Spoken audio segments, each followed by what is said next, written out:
E olhe aqui, ao povo brasileiro eu digo em alta voz, marque sim. O deputado que votar a favor da Previdência, não vote nas próximas eleições nele. Não merece o seu voto porque é contra o seu interesse popular.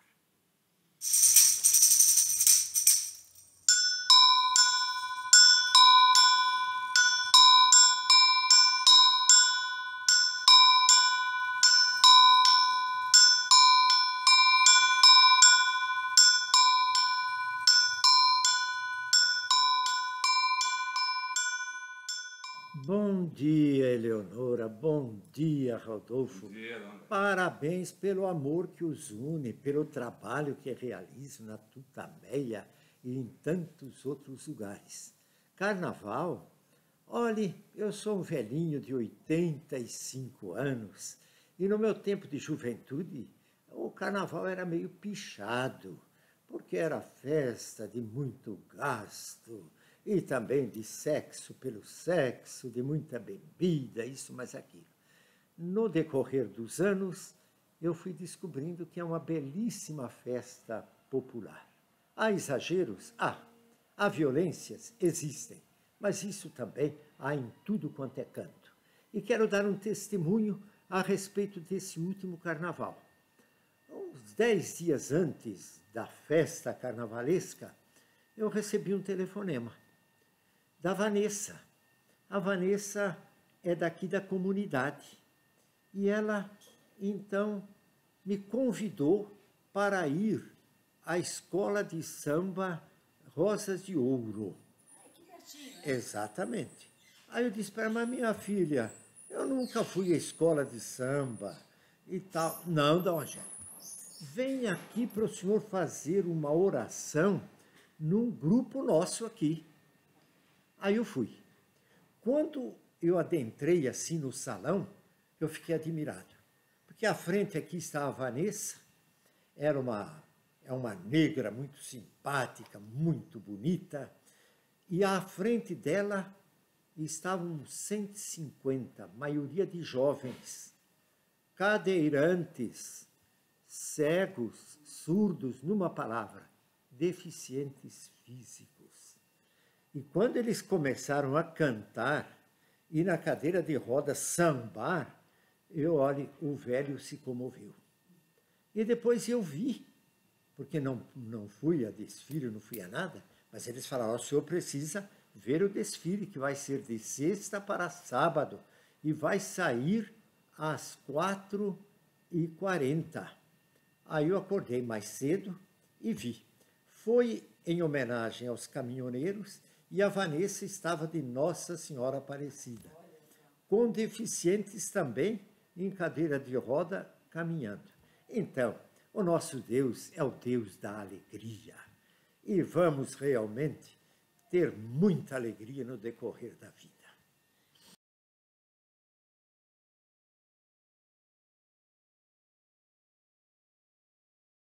Parabéns, gostei disso tudo. Aliás, não precisamos de desfile de carnaval, porque o povo brasileiro está realmente, eu digo, num desfile permanente de protesto contra tantas injustiças, tanta acumulação da riqueza nas mãos de poucos, tantos desmandos econômicos, tantos desmandos políticos e também no campo da justiça e da polícia.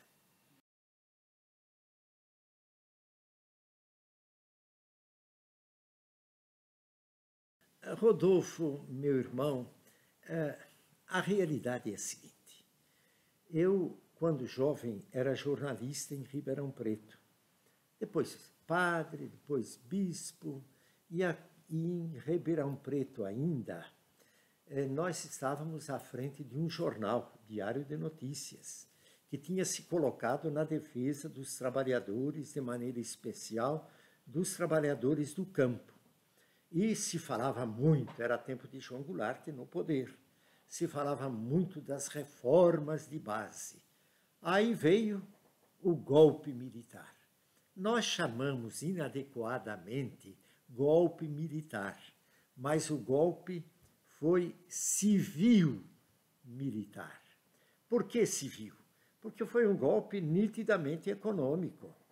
Quiseram depor o presidente João Goulart, que estava a favor do povo, querendo reformas que favorecessem o povo, tanto da roça quanto da cidade.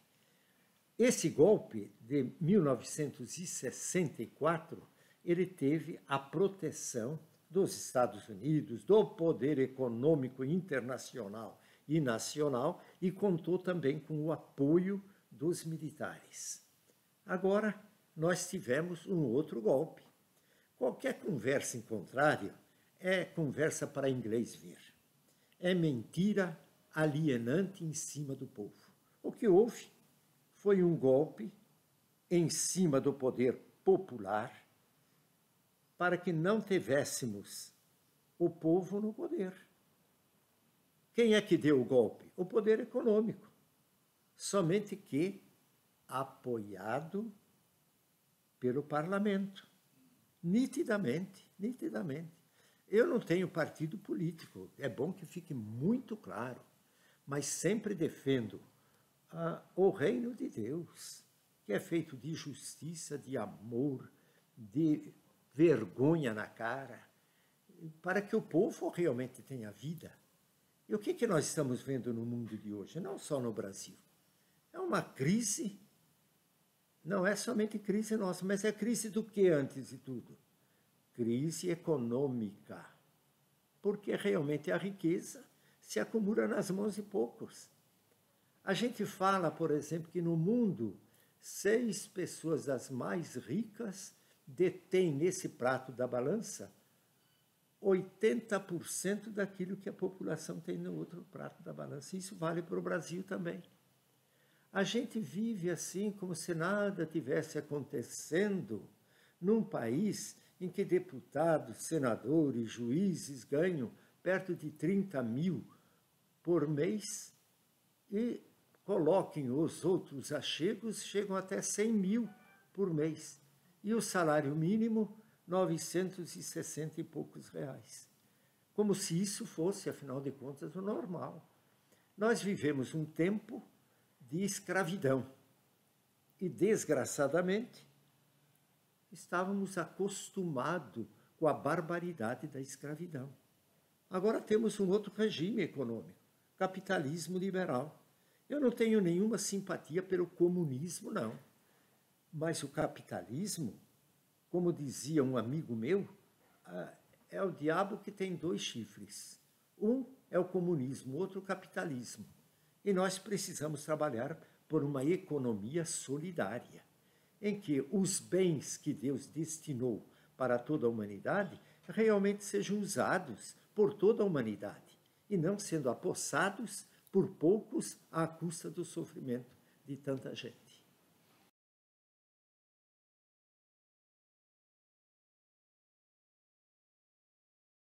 Olha, meu irmão, o capital é internacional hoje. Seria ilusão a gente pensar que as grandes indústrias também não colocaram a mão nisso. A Fiesp, ela se declarou claramente, claramente. A concentração lá na Avenida Paulista tinha um lugar privilegiado na frente da Fiesp, de tal forma que não há dúvida nenhuma, como hoje, historicamente, quem quiser, independentemente de ideologias, de partidos políticos, realmente conhecer a história, sabe que atrás do golpe contra as reformas de base de João Goulart estava a mão dos Estados Unidos, porque naquela ocasião o golpe foi dado por quê? Qual foi a grande desculpa? Libertar o Brasil do perigo comunista. Como que se o perigo fosse o comunismo. Havia polarização entre Estados Unidos e Rússia, então essas potências é que estavam brigando e o povo sofrendo. Aqui a história democrática do país, e eu sou cheio de esperança. Eu nada de... Trabalhei durante 23 anos aqui em São Paulo, sob a liderança de um grande cardeal. D. Paulo Evaristo. Nas horas duras e árduas, ele dizia confiança.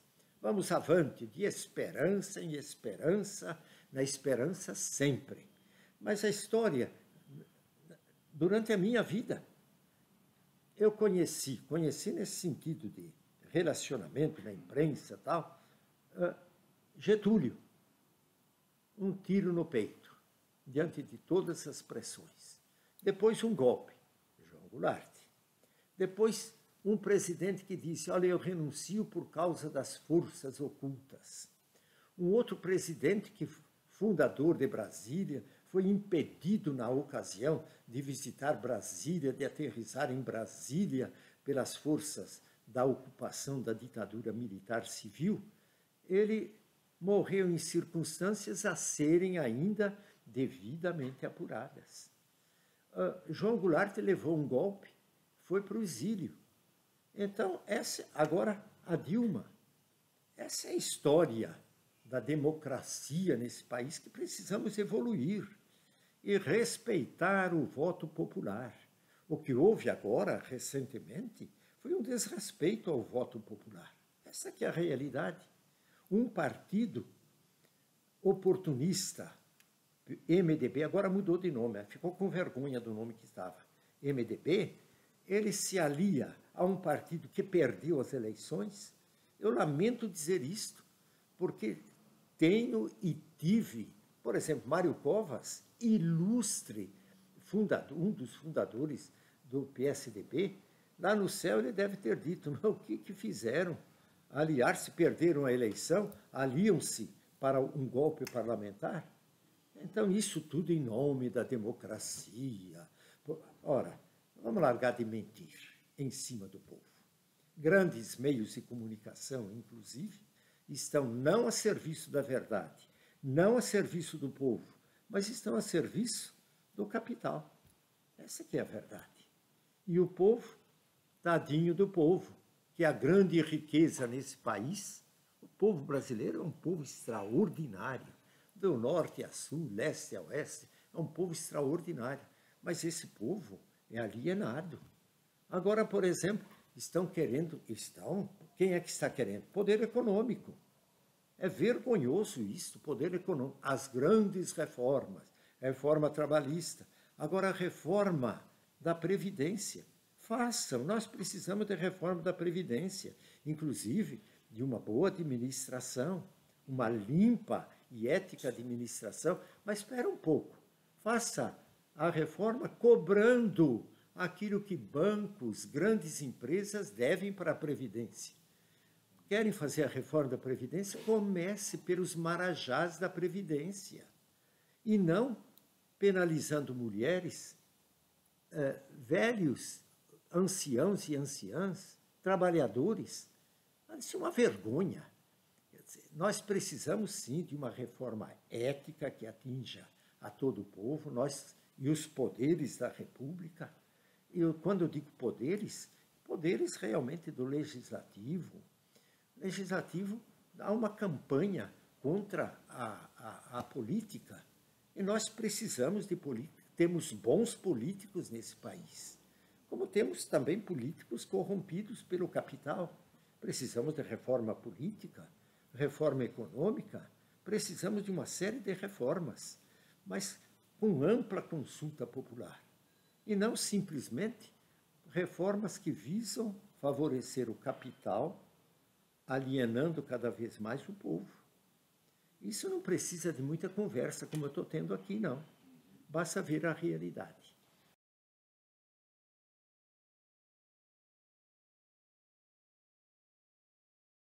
50% do golpe foi dado pelo afastamento da Dilma.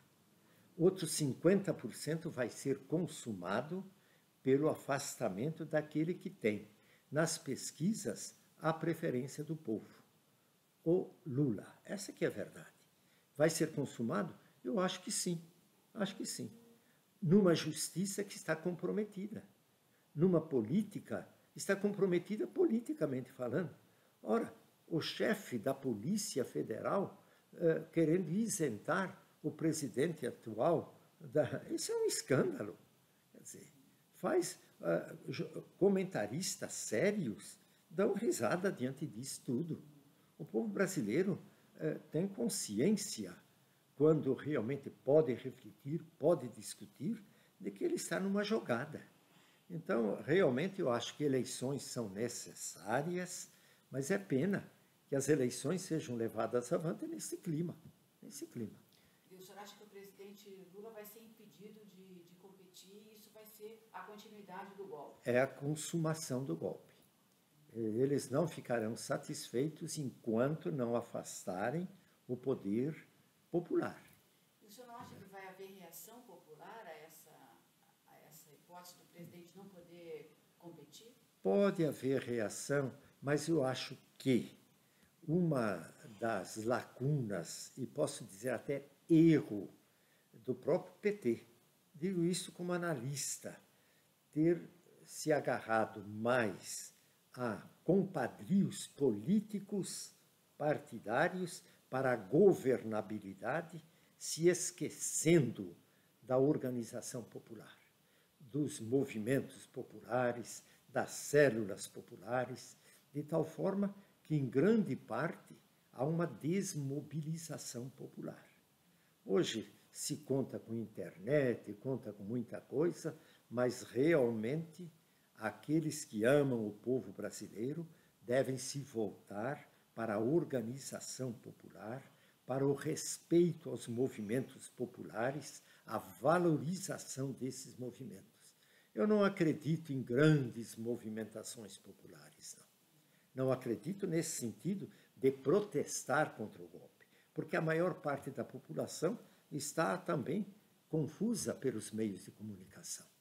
De tal forma que eu sempre digo o seguinte: aos acusados deve-se, das acusações, apresentar provas, e dar-se aos acusados uma ampla possibilidade de defesa.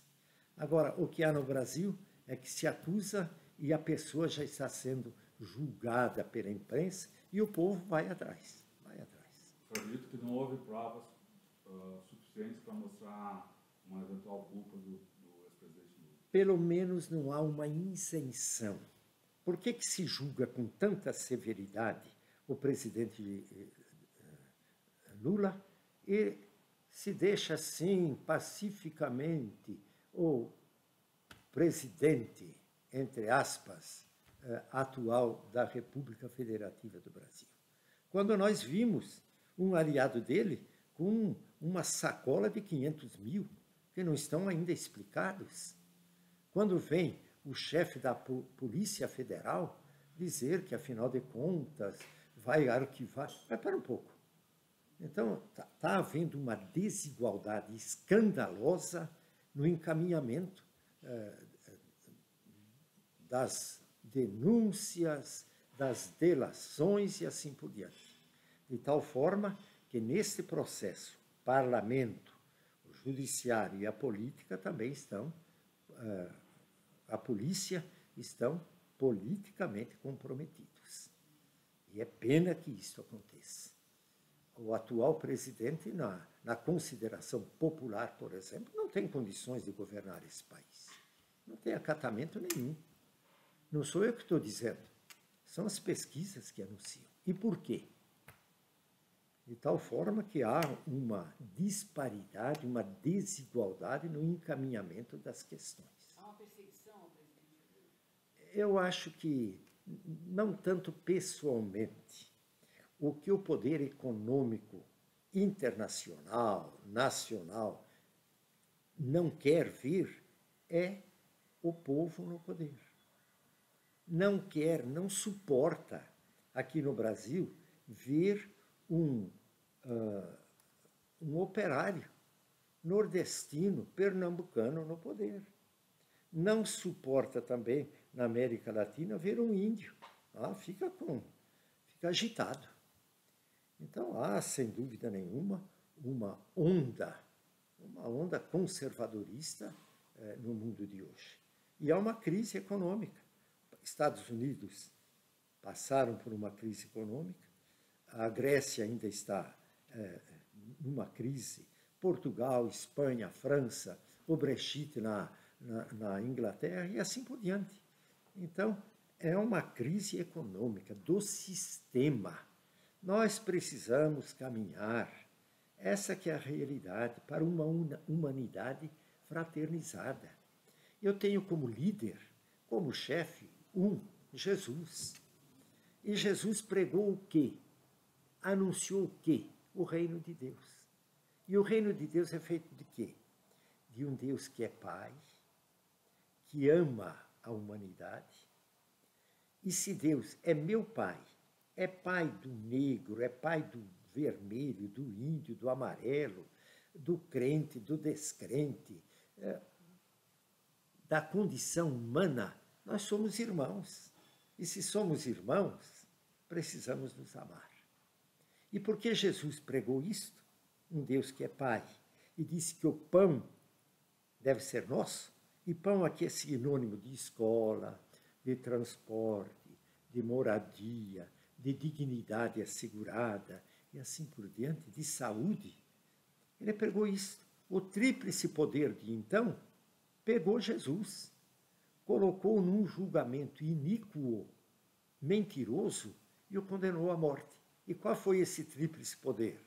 O poder político dos romanos, que dominavam a terra de Jesus.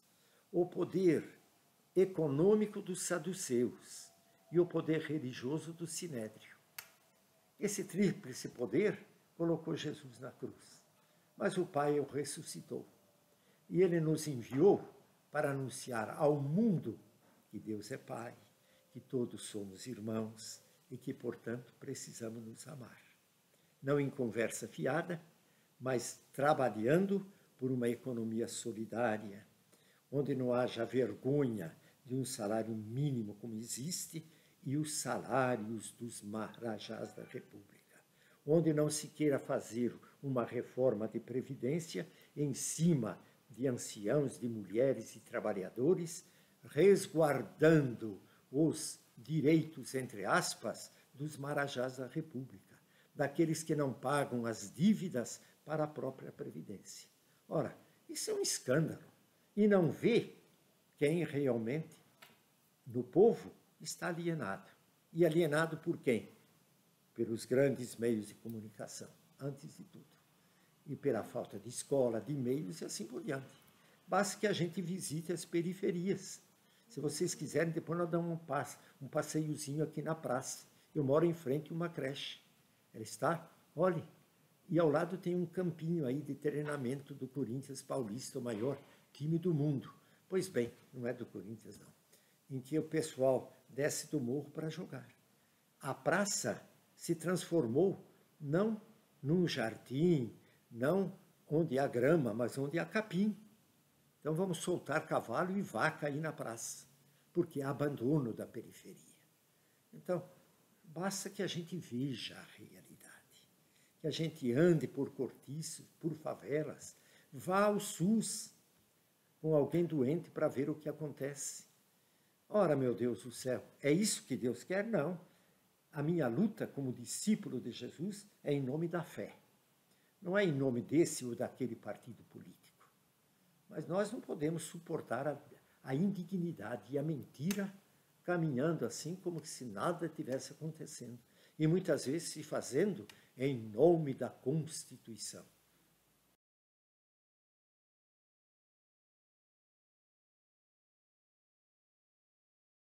Olha, eu sou amigo do presidente Lula desde os tempos em que ele era líder sindical em São Bernardo. E eu aqui em São Paulo, a partir de 75, eu era o bispo referencial da pastoral operária. E quanta luta! A gente saía às ruas com o povo, os operários, o povo unido jamais será vencido. Isto nos irmanou nessa luta, de tal forma que sempre estivemos muito próximos. Eu, lá em Blumenau, por exemplo, quando eu era bispo, eu batizei o neto dele. Quando a Marisa, vítima de tantas afirmações da imprensa e tudo mais, vítima também disto, não resistiu. Essa que é a verdade. Eles se conheceram no Sindicato dos Metalúrgicos de São Bernardo.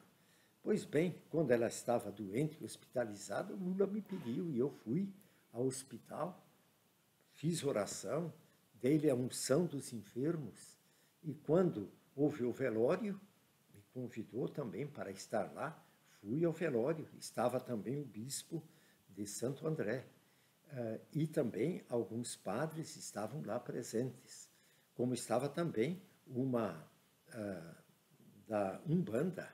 Fizemos oração. E agora, no primeiro aniversário da morte da Marisa, ele me convidou para celebrar a missa. Retornei ao sindicato. E também tive a alegria de batizar a Ana Lua, a bisneta do Lula. De tal forma, quando eu fiz aniversário, agora 85 anos, vieram uns amigos aqui, fizeram, nós vamos almoçar com o senhor. Eu falei, mas almoçar aqui em casa? Então nós vamos na esfirra aí na esquina. Aí eles falaram, não, nós vamos levar comida, vamos levar polenta e frango. Eita, venham. Qual não foi a minha alegria, a minha surpresa, quando eu vi subindo a escada o Lula. Então somos amigos, independentemente de política partidária, independentemente. E o senhor acha que ele está reagindo bem a essa... Está. Eu tenho recomendado a ele que cuide da saúde, porque não é fácil. Não é fácil. Não é fácil todo este peso que vem em cima. E lamento muito, não somente a respeito dele, como em cima de outras pessoas, que haja tanta alegria em cima de pessoas que muitas vezes são condenadas. Eu acho que a gente deve condenar o erro quando provado, isto sim, mas a pessoa, somente Deus pode julgar na profundidade da pessoa. Eu estou rezando, por exemplo, pelas 17 pessoas que foram ontem ou anteontem mortas lá nos Estados Unidos, na Flórida. Um rapaz de 19 anos que tinha sido expulso da escola, vai e mata, vai bombardeando. E quando estudam a vida dele, dizem, era uma pessoa problemática, um jovem que estava realmente recluso. Então, quem é o juiz da pessoa? Somente Deus. Agora, de atos, é claro que ilícitos, uma vez provados, devem ser punidos. Mas a pessoa, mesmo no cárcere, sempre tem que ser respeitada.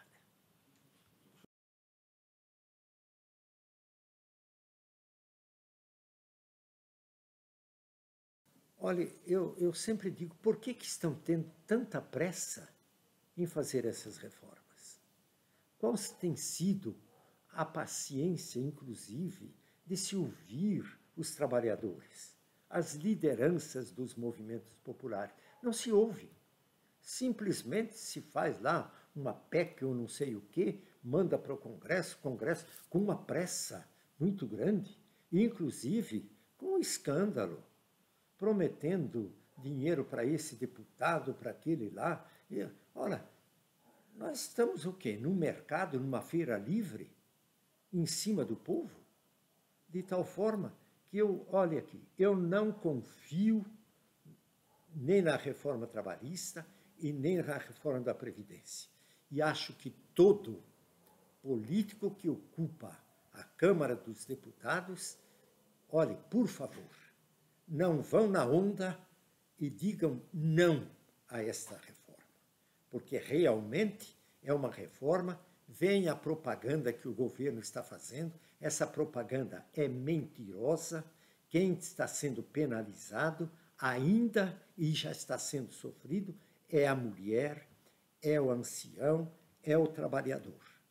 Não é uma reforma, quer fazer, eu já disse e repito, para a vergonha desses que estão querendo fazer essa reforma. Comece por cobrar daqueles que devem a Previdência. Cobrem dos bancos, dos grandes industriais que devem para a Previdência.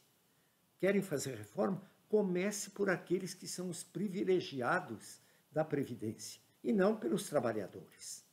De tal forma que realmente é o poder econômico que está com a mão draconiana dirigindo essas reformas. E todo representante do povo com dignidade não vote a favor da Previdência, dessa reforma. Arquivem para que nós tenhamos uma reforma bem pensada. Já houve discussão, inclusive, na Câmara dos Deputados. Qual o resultado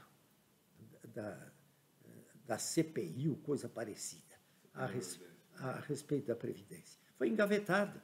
Por que não escutam aquilo tudo? De tal forma que realmente, e olhe aqui, ao povo brasileiro eu digo em alta voz, marque sim, o deputado que votar a favor da Previdência, não vote nas próximas eleições nele. Não merece o seu voto porque é contra o seu interesse popular.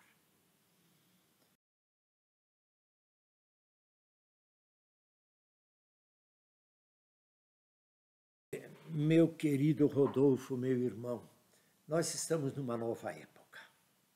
Nós estamos numa nova época nos meios de comunicação. É uma verdadeira revolução nos meios de comunicação. Essa semana eu estive com uma família, os pais, jovens pais, e uma garotinha de 6 anos, garotinha, 3 anos, já com o computador, e uma coisa impressionante que eu fui almoçar aí na Esfirra, próximo aqui, e estava um casal também. Estava um jovem casal, de uns 30 anos. Ao lado dele estava uma menina que devia ter uns 9 anos. O garoto devia ter uns 7 anos por aí. Ele já estava com o prato feito. Eu passei, falei, bom dia. Não ouvi a resposta. O pai estava diante do teclado lá, internet. A mãe estava telefonando. A menina estava com um joguinho. O prato já estava feito, os pratos. E o garoto estava com um olhar meio perdido. Eu estava vendo a hora que eles iam colocar o garfo na orelha.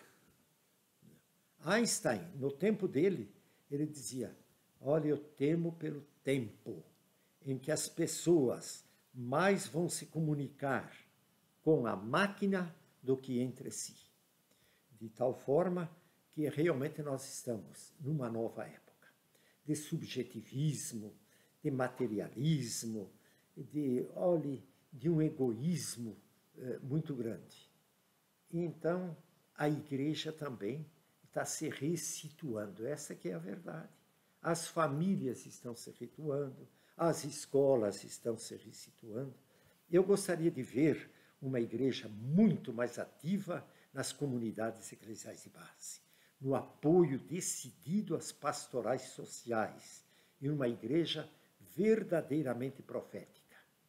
Temos nos manifestado, a CNBB, agora estamos realizando a campanha da fraternidade e superação da violência, mas precisamos sim estar muito mais e decididamente ao lado do povo nas grandes periferias, a começar pelas grandes cidades, mas indo para o campo, ao lado das pessoas que estão em favelas, em cortiços, vendo a situação do povo no setor da saúde.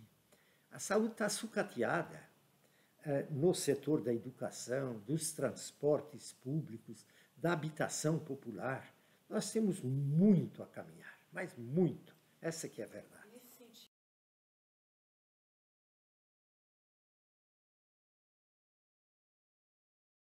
Papa Francisco é um presente de Deus para a Igreja e para a humanidade. Sem dúvida alguma, é um dos grandes líderes, E ele, com humildade, com simplicidade, o que eles têm anunciado? Que é preciso realmente tenhamos a Deus porque Ele é Pai. Sejamos de fato irmãos, demos-nos as mãos, vamos nos amar numa economia que seja solidária, no respeito às pessoas, no desarmamento, paz, no acolhimento aos refugiados, que aos milhares batem as portas de países, inclusive da Europa, que em épocas mandaram migrantes para todo o mundo e agora fecham muitas vezes suas portas para acolher os deserdados, os fustigados e martirizados por guerras.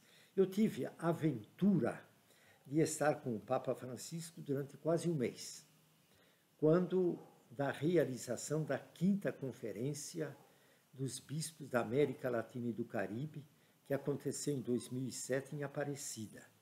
Ele veio, arcebispo de Buenos Aires, no grupo de delegados bispos da Argentina. E eu fiz parte do grupo de bispos delegados do Brasil. E lá, então, nós nos encontramos muitas vezes. Ele é muito simples, mas de uma simplicidade contagiante.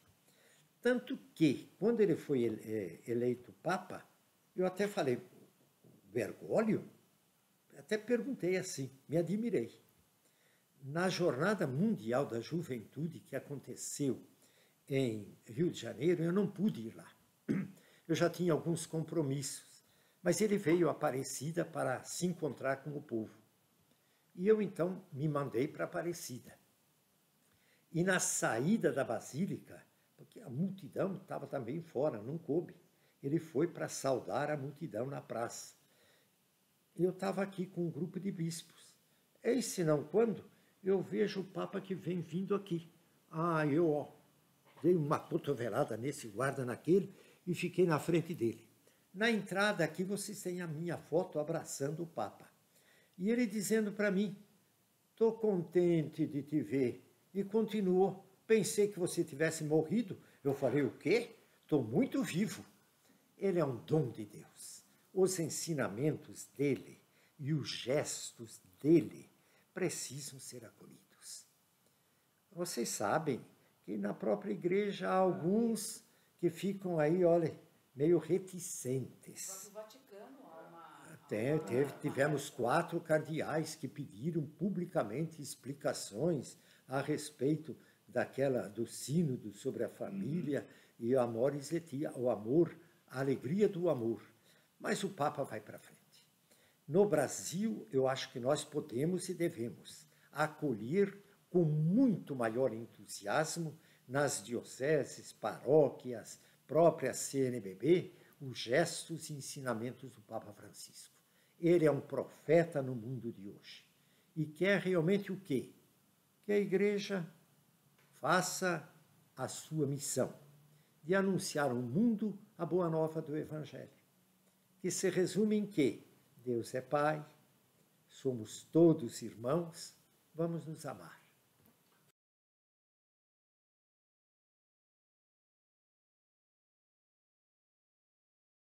Publicamente, felizmente, eu não conheço nenhuma resistência. Na prática, pode ser que haja alguma surdez, alguma paralisia, porque é mais fácil a gente continuar naqueles caminhos já trilhados e até a hoje, nesta nova época, que é um turbilhão, que envolve não só a igreja, mas as famílias, como eu já disse, as escolas, o mundo todo. Nesse turbilhão, há também pessoas na igreja que não somente param, põem o pé no breque, mas põem até o pé para voltar para trás. Isso existe. Mas eu sempre digo para o meu povo e escuto Jesus dizendo no meu coração. É impressionante. Eu vi isso de D. Paulo Evaristo, como já disse. Mas quando ele já estava enfermo lá no hospital Santa Catarina, prestes a partir para o céu, eu fui visitá-lo. E aí, ele estava de olho fechado, peguei a mão dele aqui, daí a pouco ele abriu os olhos e me olhou e falou, Angélico, confiança. e repetiu aquele que tantas vezes ele dizia em plena ditadura civil-militar, época de chumbo. Ele disse, vamos avante, de esperança em esperança, na esperança sempre. Por isso, isso me anima. Problemas nós temos na igreja, na família, no Brasil, no mundo. Mas, olhe, vamos avante. Deus está com a gente. E se Ele está com a gente, vamos para frente.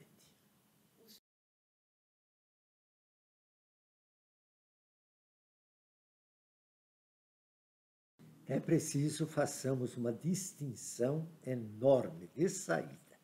Primeiro, no Concílio Ecumênico Vaticano, nós abrimos as portas para o ecumenismo.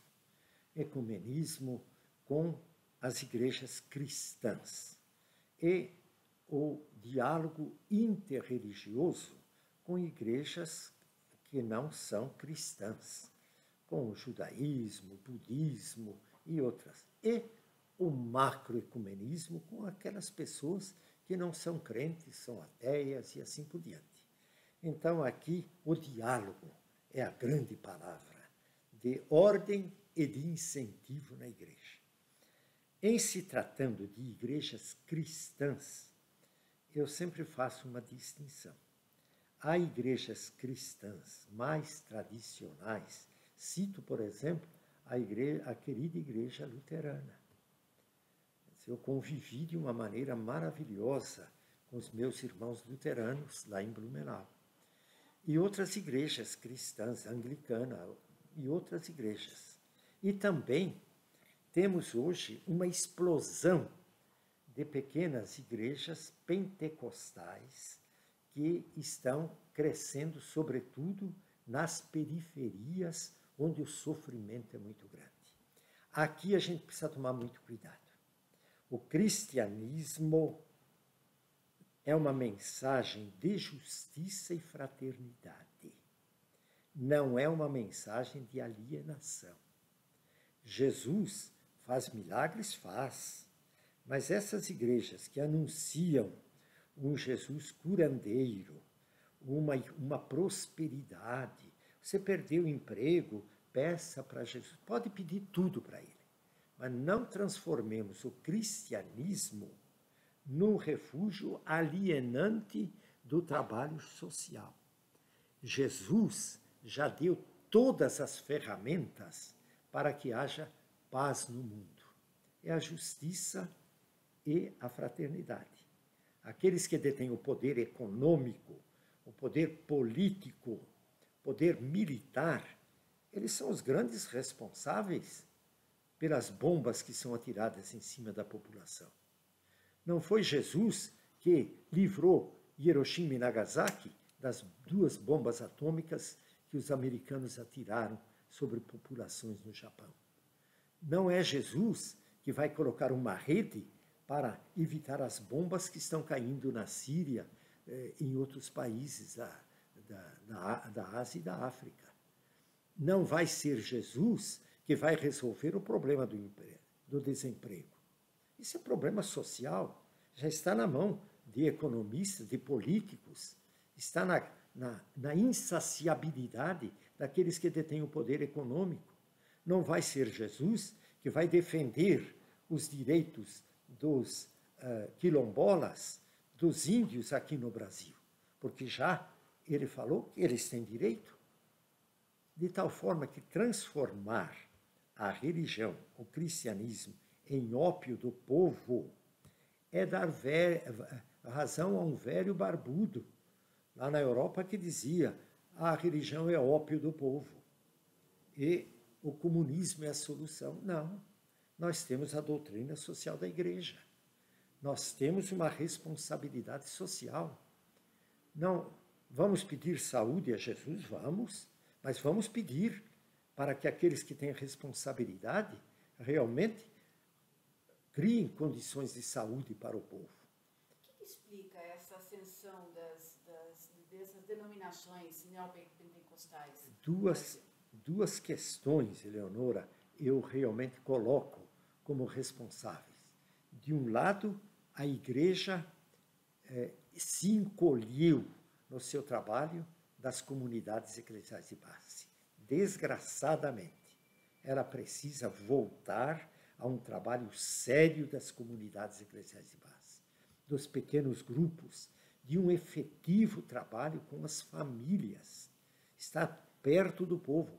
O Papa Francisco diz o seguinte: para nós bispos, cardeais, tal, vamos ter o cheiro do povo, vamos estar misturado com o povo. Isto não está acontecendo. As comunidades eclesiais de base, desgraçadamente, elas encolheram. E há muita gente na igreja que realmente foi responsável por isto. De tal forma que nós precisamos voltar para ser uma igreja, como diz o Papa Francisco, em saída, que vai ao encontro dessas periferias, periferias humanas e periferias geográficas. Humanas nos hospitais, nos cortiços, nas creches, no morador de rua e assim por diante. De tal forma que isso é importante. E, em segundo lugar, o que há também é uma multidão que não tem saúde, que está abandonada, que está carenciada psicologicamente, afetivamente. É uma multidão, são milhares de pessoas no desemprego. O que significa? Uma juventude que é marginalizada. O Brasil apresenta um número enorme de jovens que estão sendo assassinados. Isso é estatístico. E, nesses jovens, um contingente de irmãos negros. Ainda são resquícios que herdamos da maldita escravidão, em que homens e mulheres negros ainda são discriminados na sociedade brasileira. Isso tudo nós precisamos, enquanto igreja, profeticamente rever. E que o cristianismo não seja uma mensagem alienante, mas que seja um compromisso profético de trabalho para que todos saibam que Deus é Pai, que sendo Pai, todos somos irmãos, e que se somos irmãos, temos direito aos bens que Deus destinou e destina a toda a humanidade e não a poucos em detrimento a muitos. Acabamos de realizar agora um encontro intereclesial das comunidades eclesiais de base lá em Londrina. E há realmente um apelo do Papa Francisco, da própria CNBB, a campanha da fraternidade que já citei, é uma campanha profética. Ela está anunciando o quê? Fraternidade e superação da violência. E superar a violência através do quê? Do reconhecimento de que todos somos irmãos. Na medida em que todos os poderes reconhecerem no outro um irmão e uma irmã, aí nós agimos de maneira diferente.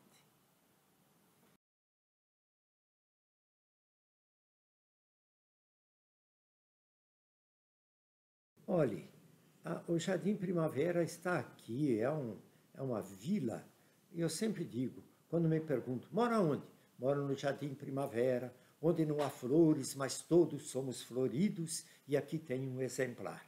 Pois bem, a Brasilândia, o bairro, é reconhecidamente como um bairro que sofre muita violência. Muita violência. Cidade limpa, cidade linda, ótimo. Convido a todos, inclusive ao prefeito, para que venha tomar café comigo. Traga o pó, porém, para que ele veja o escândalo da pracinha que fica na frente da minha casa. Se transformou num pasto em que deveriam estar os cavalos e as vacas. Campinho dos jovens meninos que vêm dos morros para brincar na praça estão abandonados. É uma vergonha, é uma vergonha. Não, mas você é contra? Não sou contra, não. Eu estou a favor desse povo. Por que a Avenida Paulista é cuidada, isso, mas aquilo, e a periferia é abandonada? E abandonada nos buracos nas ruas, é abandonada na situação de escolas, de creches, de um povo que tem direitos e está realmente abandonado. Olha, depois dessa nossa conversa aqui no meu escritório, eu queria dar uma voltinha com vocês aí na praça, para que vocês constatem. Tem tronco de árvore que já caiu, essa árvore, há 6 meses. Estão ocupando o lugar. Tem bancos aí que há meses estão quebrados. Brinquedos. Alguém pode dizer, mas quem quebra não é o povo, não é a gente? São pessoas, muitas vezes, jovens na maioria, que conhecem a desgraça das drogas. Eu passo quase que diariamente, quando posso, aí pela praça, encontro esse e aquele grupo. Há 15 dias, estava conversando com um grupinho de 3. Eram jovens. Tinham quanto? 16 a 20 anos, se tanto. 3 rapazes e uma menina, jovenzinha. Ela estava com as pernas abertas. Eu cheguei e falei, bom dia. Ela, bom dia. Então dá vontade de um velho chorar diante deles. Entendeu? Então jogam papel, jogam isso, jogam aquilo, jogam. Mas ninguém da prefeitura recolhe. Ninguém. Entendeu? De tal forma que é um abandono. E o povo resiste. O povo caminha. Entendeu? O povo se concentra. Gostaria de ver o povo mais organizado, nas comunidades de base, de ver o povo nas associações de bairro, reivindicando, lutando. Mas há uma época em que nós estamos desmobilizados. Essa que é a realidade. Agora mesmo há um chamado à mobilização contra a reforma da Previdência. Né? Nessa segunda-feira, as centrais sindicais e os movimentos populares estão organizando, talvez a greve, uma manifestação grande contra a reforma. Né? Existe pelo menos uma tentativa de mobilização. O senhor está acompanhando isso? Acompanho, aprovo, entendeu? Eu acho que é por aí. Entendeu? É preciso que a gente vote pacificamente, sem quebrar nada. Mas aquilo, o povo unido jamais será vencido contra a reforma da Previdência e outras apressadas reformas que querem colocar em cima do povo. Vamos ouvir o povo, com calma, com seriedade, desenterrar projetos voltados para o povo que dormem no poder legislativo e assim por diante. O quanto isso é importante.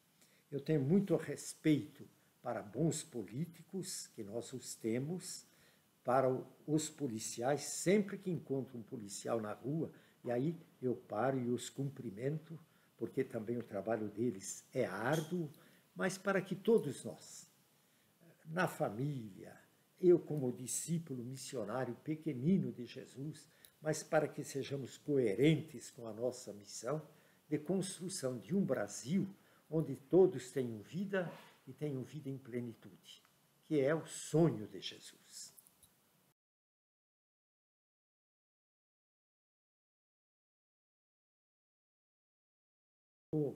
Minha querida Eleonora, minha irmã, era o tempo da pastoral operária muito ativa.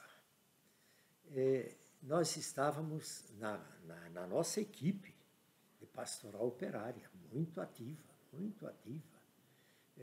composta por padres e, de maneira especial, por trabalhadores e trabalhadoras. Citar nomes até é injusto, mas o Raimundo Perilar, o Valdemar Rossi e o Santo Dias, a respeito do qual você me indaga. Ele fazia parte da nossa equipe.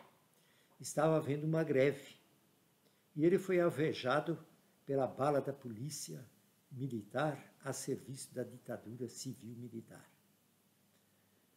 Nós estávamos reunidos, a pastoral operária, lá na Cúria. Aí D. Paulo chegou e falou, Angélico, o Santo Dias me disseram que está lá no IML. Vamos lá? Eu falei, vamos. Suspendemos a reunião, pegamos o Voquinho e nos mandamos lá para o Instituto Médico Legal. D. Paulo Cardeal foi abrindo caminho. Os soldados, estava tudo aparato aqui na entrada. Estava a Ana, a mulher do Santo Dias. E fomos entrando. Lá no salão, onde estavam nas banquetas diversos corpos, estava também um corpo. nu de Santo Dias. Dom Paulo parou, rezou o Pai Nosso. Eu nunca vi, tenho testemunhado isto, o corpo de Jesus morto. A lança do soldado cortou o peito de Jesus. A bala assassina da ditadura militar varou o peito do Santo Dias. O corpo foi levado para a Consolação.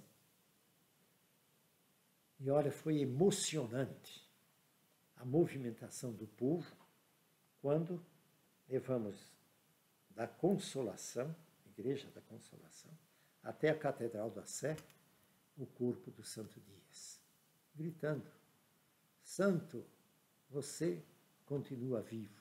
Santo, você está no meio de nós. O Santo Dias foi um trabalhador de comunidade eclesial de base, da Legião de Maria, líder da pastoral operária. Raça negra, alegre, disposto, combatente, cheio de esperança, que colocou a vida dele a serviço da causa da justiça, de trabalhadores e trabalhadoras com seus direitos reconhecidos. Eu tive presente, logo no começo do meu ministério em São Paulo, do grande culto interreligioso na Catedral da Sé, pelo Vladimir Herzog, em que eram irmãos judeus, e olha, a catedral estava hiperlotada, e nós lá naquele culto interreligioso. E aí, então, a movimentação do povo, dos trabalhadores, era enorme. Eu era bispo em São Miguel Paulista, na bem amada região episcopal de São Miguel, naqueles gloriosos tempos da militância. Nós saíamos, reuníamos na praça, hoje Praça do Forró, lá em São Miguel, 10, 15 mil pessoas, e vínhamos a pé para a Penha, íamos até a Praça da Sé, e gritando: o povo unido jamais será vencido. E esse povo unido, mãos dadas, conseguiu grandes vitórias. E é na condição de um povo unido, que luta por bandeiras de justiça e fraternidade, que nós seremos um país realmente novo. O senhor acha que o momento atual, com esse golpe, no meio desse golpe, nesse momento, seria possível novamente ter uma integração das igrejas no sentido de combater essa situação e de reorganizar as forças para a redemocratização novamente do Brasil? E a Igreja Católica, especificamente, está fazendo algum movimento nesse sentido? Não vejo isto. Não vejo. Eu acho que pastorais sociais que estão fragilizadas, comunidades eclesiais de base, o povo católico, há muita gente conscientizada e muita gente que acha que está tudo bem também dentro da igreja. Muita gente que não percebeu que houve golpe. E outros que acham que foi uma beleza. Entende? Essa que é a realidade. Entende? De tal forma que acho que realmente o Lula foi ladrão e que o problema é Lula, ou o problema é Dilma. Não é, não. O problema é realmente o poder que está em jogo. Nas mãos de quem nós vamos colocar o poder? Da Fiesp e Companhia Bela?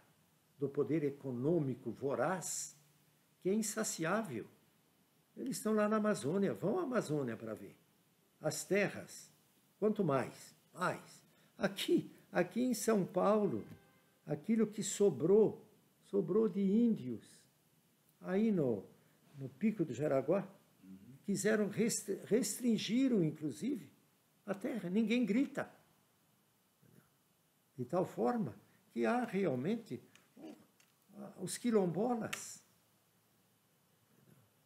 De tal forma que realmente eu acho que não é fácil, não, viu? Essa nova época em que estamos vivendo, de desmobilização popular, nós precisamos atender o apelo. E as igrejas que têm consciência disto, que têm compromisso histórico libertador, precisam se dar as mãos. Vai ser fácil? Não. Impossível? Não.